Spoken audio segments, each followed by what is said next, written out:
ونستغفره ونعوذ بالله من شرور أنفسنا ومن سيئات أعمالنا من يهده الله فلا مضل له ومن يضلل فلا هادي له نشهد أن لا إله إلا الله وحده لا شريك له ونشهد أن محمدا عبده ورسوله لا نبي ولا رسول بعده قال الله تعالى في كتابه الكريم بعد أن أعوذ بالله من الشيطان الرجيم بسم الله الرحمن الرحيم يا أيها الذين آمنوا اتقوا الله حق تقاته ولا تموتن إلا وأنتم مسلمون وقال نبينا محمد صلى الله عليه وسلم ittaqillaha haitsuma kunta wa atbi'i sayyi'atal hasanata tamhuha wa khaliqin nasa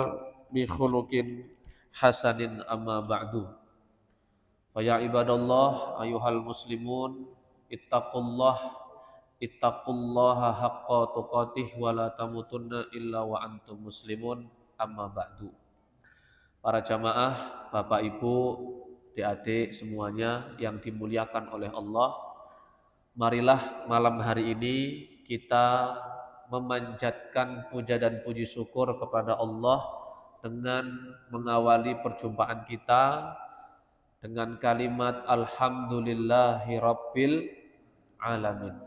Atas karunia yang Allah curahkan pada malam hari ini, Allah memberikan kekuatan kepada kita untuk bisa melaksanakan sholat maghrib secara berjamaah dan kemudian dilanjutkan dengan pengajian atau taklim atau majelis yang mudah-mudahan kita semuanya diberikan keistiqomahan oleh Allah Subhanahu wa taala dan diberikan ilmu yang bermanfaat sehingga kita bisa dituntun dalam hidup dunia yang fana ini untuk mendapatkan jalan-jalan kebenaran.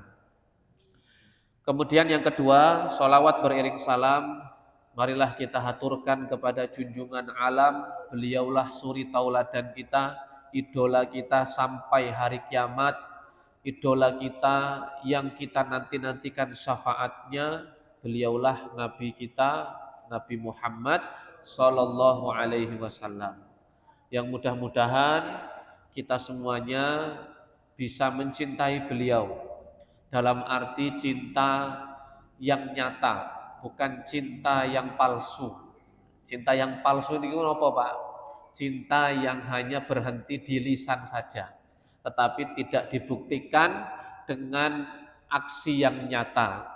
Cinta yang hanya dia ucapkan berkali-kali, tapi tidak dia buktikan dalam kehidupannya sehari-hari. Nah, pada kesempatan hari ini, detik ini, kita semuanya sedang mengamalkan salah satu perbuatan amalan yang sangat Rasulullah cintai, yaitu majelis ilmu. Beliau senantiasa bermajelis di setiap waktunya dengan para sahabat. Oleh karena itu, kita pun berusaha mencintai beliau dengan mencintai salah satu sunnahnya, yaitu senantiasa bermajelis ilmu. Mudah-mudahan kita dapat ilmu yang bermanfaat, mudah-mudahan majelis kita senantiasa diberkahi oleh Allah Subhanahu wa taala. Amin ya rabbal alamin. Sholawat beriring salam, semoga kami yang ketiga, menasihati diri kami dan jamaah sekalian untuk sama-sama meningkatkan iman dan takwa kita kepada Allah dengan sebenar-benarnya iman dan sebenar-benarnya takwa. Artinya berusaha mengerjakan setiap perintahnya dan berusaha untuk menghindari sekuat tenaga kita setiap larangan-larangan yang Allah larang dalam hidup kita. Mudah-mudahan Allah berikan keistiqomahan untuk kita semuanya. Amin ya rabbal alamin. Sehat Bapak-bapak? Alhamdulillah ya. Cuaca agak sejuk ini karena Allah telah menurunkan rahmatnya berupa hujan yang mudah-mudahan hujan ini adalah hujan berkah, bukan hujan musibah ya, hujan yang memberikan manfaat, bukan hujan yang memberikan mudarat Ya, hujan yang memberikan kebahagiaan, ya, bukan hujan yang memberikan kesedihan untuk kita. Hujan itu sebenarnya rahmat, tapi bisa berubah menjadi azab ketika kita tidak bersyukur kepada Allah Subhanahu wa taala. Bapak Ibu yang dimuliakan oleh Allah, pada kesempatan malam hari ini kita akan bersama-sama belajar tentang kisah, tentang cerita, ya. Cerita tapi bukan sembarang cerita, atau kisah bukan sembarang kisah, ya. Di mana kita akan belajar cerita atau kisah perjalanan manusia yang paling mulia.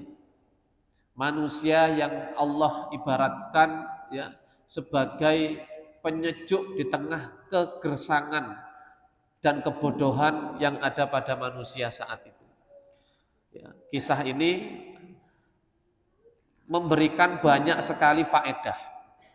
Ya, beliaulah Rasul kita Muhammad SAW yang setiap tahun itu selalu ada ulama yang menulis tentang beliau. Ya, hampir setiap tahun, ya, itu ada buku yang terbit yang berkaitan tentang pembahasan beliau. Ya, jadi seakan-akan kita ini tidak pernah puas untuk menyingkap segala macam kebaikan-kebaikan yang ditinggalkan oleh Rasulullah SAW. Ya, oleh karena itu kita perlu belajar, kita perlu bersama-sama mendengarkan, membaca, dan mudah-mudahan kita bisa meneladani itu semuanya dalam kehidupan kita. Nah, Bapak Ibu yang dimuliakan oleh Allah, seringkali perjalanan hidup Rasulullah itu disebutkan oleh para ulama dengan kata siroh, ya, dengan kata siroh, bukan kisos, bukan kosos, bukan cerita, tetapi disebutkan oleh para ulama dengan istilah siroh. Ya. Nah, kita perlu tahu apa makna siroh itu. Ya, siroh itu, kata Ibnu Manggur dalam kitabnya Lisanul Arab, beliau mengatakan secara bahasa siroh itu adalah kebiasaan, jalan, cara, dan tingkah laku dari objek yang dibahas. Kalau kita membahas Rasulullah, berarti kita membahas tentang kebiasaannya, jalan hidupnya, cara beliau hidup, dan tingkah laku beliau, akhlak beliau ketika hidup. Itu siroh. Jadi membahas dari berbagai sisi. Ya. Kalau secara istilah, makna siroh itu adalah ilmu yang menjelaskan dari semua sisi kehidupan Nabi.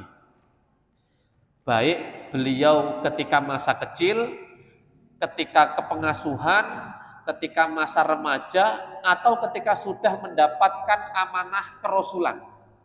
Ya, itu semuanya adalah hikmah dan pelajaran yang bisa kita ambil. Maka nanti kita akan belajar mulai dari Nabi lahir. Ya, mulai dari Nabi lahir sampai nanti Nabi wafat. Beda dengan tarikh atau beda dengan kisah. Kalau kisah itu hanya cuplikan. Misalnya diambil ketika Rasulullah SAW sedang mendapatkan wahyu yang pertama kali. Ya, bagaimana kisahnya? Kisahnya demikian. Berhenti ketika sudah mendapatkan wahyu, diambil faedahnya, diambil hikmahnya. Itu kisah. Seperti dalam Al-Quran ada kisah namanya Ashabul Kahfi. Tidak dijelaskan secara rinci. Ashabul Kahfi itu orang tuanya siapa, ya, kemudian lahirnya di mana, bahkan mereka hidup di mana, ya, bahkan namanya pun siapa, itu kan masih terjadi perdebatan. Tetapi yang dijelaskan oleh Allah bukan itu semuanya. Yang Allah jelaskan adalah bahwa mereka pernah lari dari ajakan kesyirikan dan kemurtadan, kemudian mereka bersembunyi di gua untuk menyelamatkan iman mereka. Potret yang itu yang dilihat oleh Allah. Inilah kisah, Pak. Kalau siroh itu tidak. Dari detik dia pertama kali menginjakkan kaki di bumi sampai nanti menjelang dia wafat. Sampai dia wafat itu semuanya dibahas. Itulah namanya siroh. Ya. Maka para ulama lebih senang menyebutkan kehidupan Nabi itu dengan sirah, bukan dengan kisah. Nah, insya Allah jamaah rahimakumullah, dengan izin Allah dan karunia dari Allah serta pertolongannya, bismillah kita akan bersama-sama membahas tentang perjalanan hidup Nabi. Ya, tentang perjalanan hidup Nabi. Kenapa yang kita bahas adalah kisah? Karena menurut hemat kami, yang namanya kisah, cerita, ya cerita, itu disenangi oleh semua kalangan. Anak-anak ya senang, remaja ya senang, orang tua ya senang, Pak. Jadi hampir semua orang itu senang kalau diceritakan. Oleh karena itu, cerita atau kisah itu dijadikan oleh Allah sebagai salah satu metode dakwah di dalam Al-Qur'an. Gitu, ya. Jadi dalam Al-Qur'an itu ada metode dengan ancaman. Allah memaparkan kalau kamu berbuat maksiat nanti ancamannya ini. Kalau kamu berbuat dosa nanti neraka itu seperti ini. Allah kasih gambaran. Ada bentuknya motivasi, ada. Ya, ada di dalam Quran itu bentuknya ibadah, cara ibadah wudu seperti apa, ya. Cara ibadah sholat khauf seperti apa. Itu ada dijelaskan oleh Allah dalam Quran. Nah, tetapi sepertiga dari Quran itu isinya adalah kisah dan cerita. Yang pasti cerita ini adalah cerita yang sifatnya mutawatir. Apa itu mutawatir? Sangat sahih dan dapat dibuktikan kebenarannya. Ya. Artinya, kenapa kok Allah menyebutkan kisah dalam Quran begitu banyak? Supaya kita bisa mengambil pelajaran dari kisah-kisah tersebut. Karena metode dakwah paling enak itu pakai cerita. Ya, kalau bapak-bapak misalnya cerita sama temannya, ceritanya berdasarkan pengalaman, itu beda dengan mereka yang belum punya pengalaman. Ya, makanya kemarin ya kami ngisi acara parenting itu untuk ibu-ibu atau wali santri TPQ At-Taqwa. Ya, parenting itu kan lebih kepada keluarga. Nah, yang namanya keluarga itu kan dia lebih kepada pengalaman. Kami sampaikan kepada jamaah itu. Secara keluarga, kami berkeluarga itu lebih jauh sangat mudah dibandingkan ibu-ibu yang di sini. Ibu-ibu di sini sudah punya anak yang umurnya sudah SD, bahkan sudah ada yang SMA gitu ya. Artinya umur berkeluarga sudah sangat lama. Atau bahkan sudah punya cucu, gitu kan? Kemudian dari segi kepengasuhan kami punya anak yang masih kecil. Artinya ibu-ibu ini masih sangat lebih punya pengalaman. Ya. Nah, maka dari itu, orang kalau punya pengalaman, dia punya cerita yang bisa diceritakan, lebih bisa mengena untuk memberikan kebaikan dan hikmah kepada orang lain. Saya dulu tuh seperti ini, Mas. Ya. Makanya jenengan kalau bisa jangan mengikuti saya, nah, gitu ya. Karena saya sudah pengalaman, dulu kayak gini nggak bisa, misalnya gitu.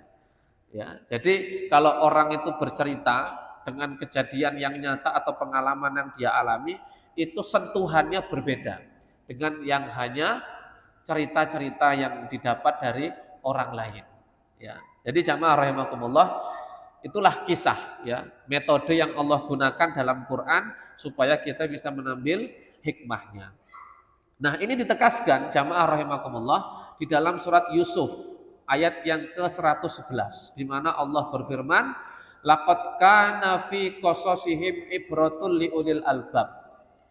Ya, telah ada pada kisah-kisah orang-orang terdahulu itu pelajaran bagi mereka yang mau berpikir. Jadi kisah yang dalam Quran Allah hadirkan kepada kita supaya kita bisa berpikir dan mau mengambil pelajaran dari kisah tersebut. Oh, ini kisahnya, hikmahnya ini apa? Tentunya hikmah itu bisa didapatkan dari penjelasan para ulama. Ya, kita dapat dari buku-buku tafsir mereka. Maka haditsa yuftara walakin tasdiqal ladzi baina yadayhi wa tafsila kulli syai'in, ya, wa huda wa rahmah liqaumi yu'minun. Lihat, kata Allah, Al-Qur'an itu bukanlah cerita yang dibuat-buat. Jadi tidak mungkin Al-Quran itu ada cerita yang bohong, itu tidak mungkin. Tetapi dalam Quran ada sebuah kaidah, ketika Allah tidak menjelaskan hal tersebut, berarti kita tidak dibebankan untuk mencari tahu. Contoh misalnya ada kisah Ashabul Kahfi. Allah menyebutkan kisah tersebut, tapi belum jelas namanya siapa, kemudian orangnya di mana, ya, kemudian mereka ini dari suku apa. Karena tidak dijelaskan dalam Quran, itu hal yang tidak perlu sebenarnya untuk kita dalami dan kita cari-cari tahu sehingga menghabiskan tenaga. Yang harus kita lebih cari tahu, bagaimana kekuatan mereka untuk melindungi iman mereka. Itu yang harus kita cari tahu. Ya, kisah Nabi Musa misalnya, ya, misalnya tidak dijelaskan di dalam Quran kedalaman Laut Merah itu berapa sehingga bisa menenggelamkan tentara Firaun, ya. Nah, itu hal yang seperti itu secara kaidah Quran sebenarnya nggak perlu kita cari tahu, karena memang Allah menjelaskan itu cukup dengan hal itu saja. Kita tidak perlu mengulik-ulik terlalu dalam. Tetapi kalau misalnya sekarang sudah ada ilmu pengetahuan untuk menguatkan itu, sah-sah saja. Tapi dengan catatan, jangan kehilangan tujuan utama, esensi dari hikmah kisah tersebut, kenapa dipaparkan oleh Allah di dalam Al-Quran. Jelas Pak ya? Gitu.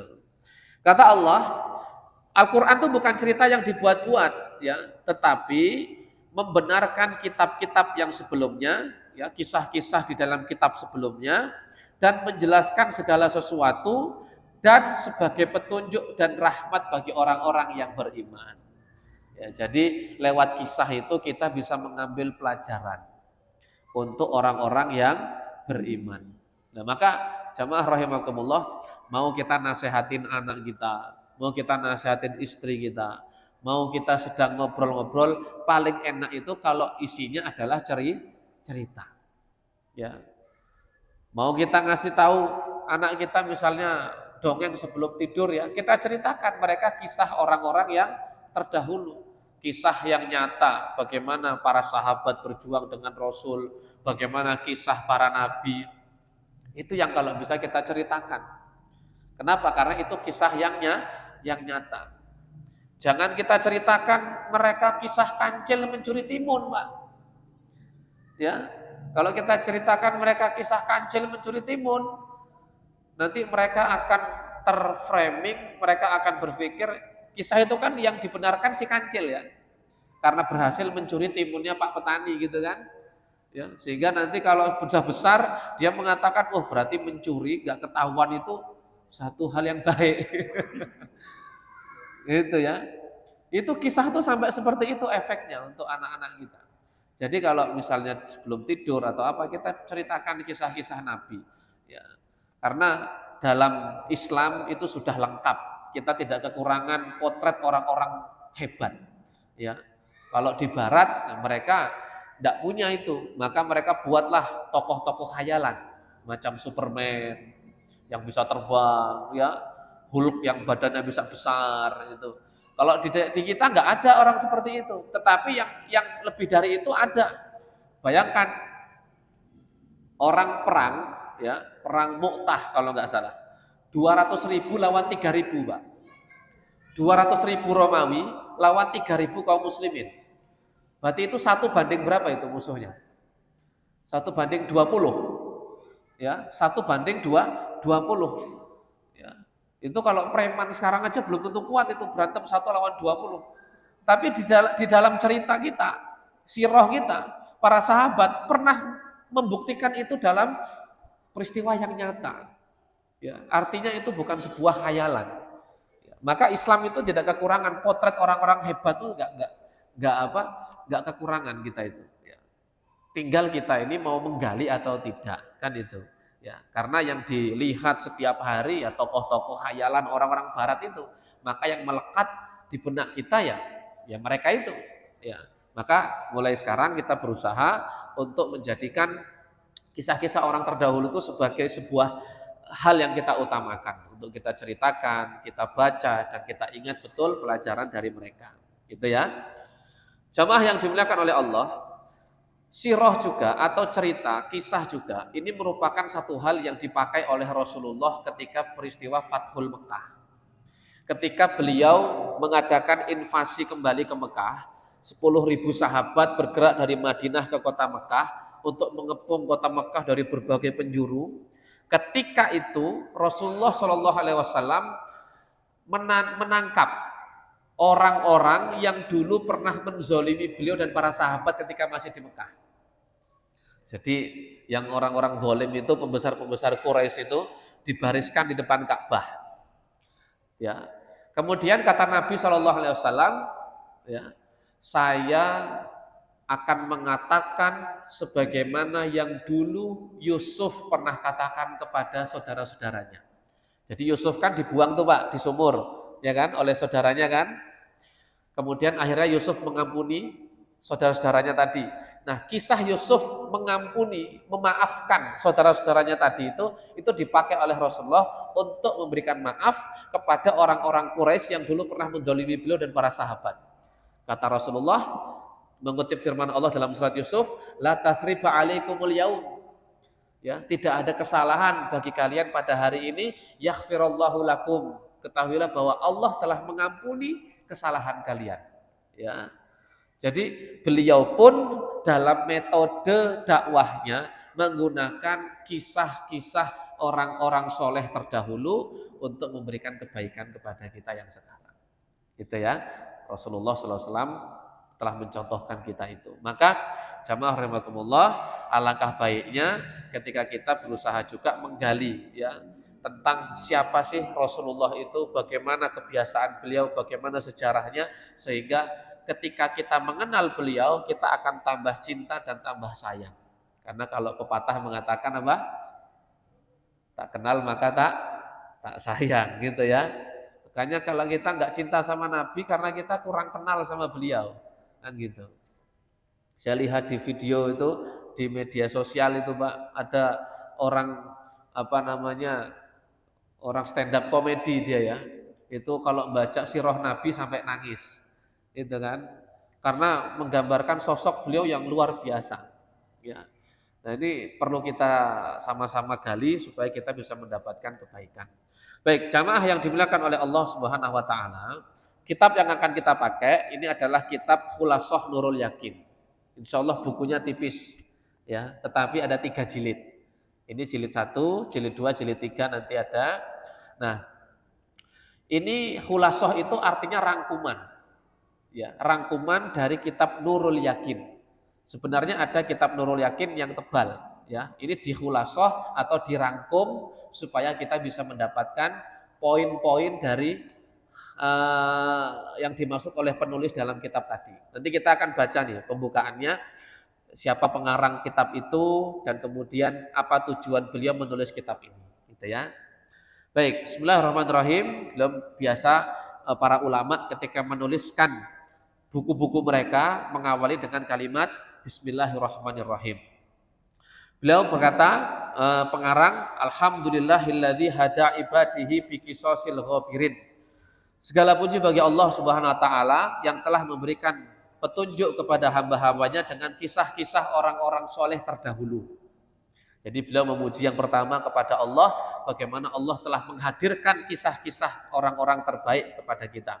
Wa ja'alaha ibratan littabi'in ila yaumiddin, dan menjadikan kisah-kisah itu sebagai ibrah, sebagai hikmah dan pelajaran bagi orang-orang yang mengikutinya sampai hari kiamat. Jadi kisah orang terdahulu itu tidak basi, Pak, enggak lekang oleh zaman. Bayangkan, setiap tahun kami sampaikan di awal tadi, selalu ada penulis, para ulama yang menceritakan tentang Nabi SAW. Dari kebiasaannya beliau, kesehariannya seperti apa. Dipotret lagi dari sisi beliau dengan keluarganya seperti apa. Ya, ada buku yang menarik ditulis oleh seorang mu'alaf kalau nggak salah. Ya, namanya Syafi'i Antonio. Ya, jadi beliau menulis, nama bukunya Muhammad Super Leader Super Manager. Nah, ya. Itu luar biasa, Pak. Kalau jenengan bisa dapat buku itu, bisa baca, masya Allah, faedahnya sangat luar biasa. Ya, di situ dipotret bagaimana Rasulullah itu punya keistimewaan yang sangat sempurna. Beliau itu orang yang menjadi ayah, beliau menjadi suami, beliau menjadi presiden. Presiden itu kan pemimpin tertinggi di Madinah, itu beliau. Beliau menjadi seorang dai, orang yang mengajarkan kebaikan. Dan semua ini beliau lakukan dengan sempurna. Anak beliau adalah orang-orang yang merasa disayangi oleh ayahnya. Istri beliau yang jumlahnya 11 kemudian meninggal, 2 tinggal 9, itu orang yang sangat merasa disayangi oleh suaminya. Tidak ada istri Nabi yang merasa di nepotisme, ya, nggak diperhatikan gitu kan. Nabi nggak pilih kasih, semuanya merasa disayangi sama Nabi. Para sahabat yang jumlahnya ratusan ribu itu semuanya merasa disayangi oleh Nabi. Itu kayak mana orang bisa seperti ini? Ya, beliau bisa mengatur negara dengan sedemikian rupa. Bahkan Madinah yang saat itu masih negara kecil, tiba-tiba menjadi sebuah superpower yang sangat besar, yang kekuatannya diakui oleh Persia di timur dan Romawi yang ada di barat. Hanya dalam jangka waktu tidak kurang dari 10 tahun. Bayangkan, itu beliau laksanakan sebagai seorang Nabi dan Rasul. Ya, kalau kisahnya buatan manusia, ya paling boomingnya itu cuma sebulan 2 bulan. Ya, kisah Avengers gitu ya, kisah Spiderman, okay? Spiderman aja ada 1, 2, 3. Kenapa? Karena kalau udah nonton yang satu, udah bosan, nggak mau nonton lagi. Buat yang kedua, itulah bedanya. Ya, kisah buatan manusia dengan kisah yang Allah hadirkan untuk kita, gitu ya. Wassalatu wassalamu ala sayyidina Muhammadin. Salawat beserta salam kepada penghulu kita, yaitu Rasulullah Muhammad sallallahu alaihi wasallam, alladzi kanat hayatuhu mamlu'atan bi makarimil akhlak, yang mana hidup beliau itu dipenuhi oleh akhlak-akhlak yang mulia. Ya, akhlak Rasulullah tidak ada yang tidak baik, dari cara jalannya, cara tidurnya, cara makannya, cara minumnya, semuanya adalah hal yang boleh kita tiru dan pasti ada faedahnya. Ya, karena Rasulullah SAW adalah manusia yang dituntun oleh Allah. Wa mayantiku anil hawa in huwa illa wahyu yuha. Tidak mungkin Rasulullah akan bertindak dengan hawa nafsunya. Pasti akan dituntun oleh Allah Subhanahu wa taala. Wa mahasinis sifat, dan dihiasi dengan sifat-sifat yang baik. Ya, sifat-sifat yang baik. Rasulullah punya sifat apa? Lembut, pemaaf. Pernah kita mendengar kisah di Taif, Pak? Ketika Rasul didatangi 2 malaikat, ya Rasulullah, kami ini sedih melihat engkau itu dilempari batu oleh orang-orang Taif. Kalau kamu mengizinkan, Allah telah mengizinkan ini, boleh nggak kami timpakan 2 bukit tadi ke masyarakat Taif? Rasulullah nggak dendam, Rasulullah tidak ada benci kepada mereka. Ya, biarkan mereka, karena kami masih yakin insya Allah dari anak keturunan mereka nanti ada yang beriman kepada Allah dan Rasulnya. Coba bayangkan, seandainya itu kita, Pak, ya, Mas Tesar, boleh nggak saya izin menimpakan tubuh mulia Asri ke mereka? Laksanakan, gitu ya. Itu kalau kita, Pak, penuh dendam, penuh amarah, penuh kebencian, ya. Jamaah rahimakumullah, itulah Rasulullah. Rasulullah punya sifat adil. Ada wanita dari Bani Makhzum, ketahuan nyolong, mencuri, akhirnya harus dipotong tangan. Tapi sahabat ragu, kenapa? Bani Makhzum itu adalah bani yang terhormat, suku yang terhormat. Kalau kita lanjutkan hukuman ini, khawatir ada gejolak. Maka datanglah sebagian sahabat kepada Rasulullah. Ya Rasulullah, bagaimana komentarmu tentang peristiwa ini? Apa kata Nabi? Demi Allah yang jiwaku berada di tangannya, seandainya Fatimah binti Muhammad dia mencuri, maka pasti akan aku potong tangannya. Maka hukuman itu dilaksanakan. Ya, Rasulullah tidak pilih kasih. Mau anaknya yang bersalah, mau orang lain, tetap yang berlaku adalah syariat di atas segalanya. Rasulullah sangat sangat adil. Itulah yang membuat Rasulullah dicintai oleh seluruh manusia, gitu ya, dengan sifat-sifat yang baik tadi. Kemudian salat salam kepada wa ala alihi wa sahbihi, kepada keluarganya dan kepada para sahabatnya. Alladzina taghudhu siratuhu nibrosan dinasriddin, di mana mereka mengambil hikmah dari perjalanan hidup Nabi Shallallahu Alaihi Wasallam untuk menyebarkan agama. Dan kisah-kisah mereka ini bisa kita ambil sebagai ibrah, hatta wasalu ila jidarisin syarqon, sampai dakwah mereka itu berada di tembok Cina di arah timur, wa qalbi urobah ghurban, dan sampai di wilayah Eropa, jantungnya Eropa. Jadi dakwahnya para sahabat, dakwahnya Rasulullah itu dilanjutkan oleh para sahabat sampai paling timur yaitu tembok Cina, sampai yang paling barat yaitu jantungnya Eropa. Ya. Lihatlah sendiri bagaimana para sahabat itu dulu berdakwah di kota Perancis dan kota Andalus. Jadi mereka itu membawa sebuah tanaman yang sekarang itu tanaman itu menjadi komoditi yang sangat besar di sana. Islam itu kalau masuk ke sebuah negeri, dia itu akan memberikan manfaat, bukan merusak. Beda dengan penjajah. Belanda masuk ke Indonesia, itu yang diambil adalah rempah-rempah ya, yang saat itu jadi emas kan, ya, dicari semuanya, dihabiskan, negerinya ditinggalkan begitu saja. Tapi kalau Islam datang, dia akan memberikan manfaat dan meninggalkan kebaikan. Itu nanti cari sendiri. Saya pernah mendengarkan satu kisah ya tentang Eropa seperti itu. Itu kebaikan para sahabat yang dulu pernah mereka lakukan. Wa ba'du, dan setelah kita bersolawat kepada Nabi, kepada keluarganya, kepada para sahabatnya, falamma kanat siratu Rasulullah sallallahu alaihi wasallam akbaru muhadzibin lin nufusi jamihah. Ya. Sirah Nabi, kata beliau, itu adalah sesuatu yang paling bisa mendidik jiwa-jiwa kita yang lemah. Jadi kalau jiwa kita ini lemah, Pak, salah satu obatnya adalah baca kisah orang-orang soleh. Jangan malah melakukan kemaksiatan. Ya, aduh saya galau ini, dengarkan musik, yang didengarkan musik sedih, tambah sedih dia. Ya, musik galau, tambah galau. Ujung-ujungnya apa? Ujung-ujungnya melakukan kemaksiatan. Ya. Kalau kita lemah dalam ibadah, dalam amal soleh, jiwa kita ini sempit gitu ya, salah satu obatnya coba kamu baca kisah-kisah orang-orang terdahulu. Kita malas berinfak, kita baca kisah orang-orang soleh dalam berinfak. Ya, saya masih ingat betul ketika dulu saya masuk pesantren, kebetulan ada lomba, saya menang lomba itu Pak. Nah, dikasih buku, hadiahnya itu buku tentang perjalanan para ulama dalam menimba ilmu.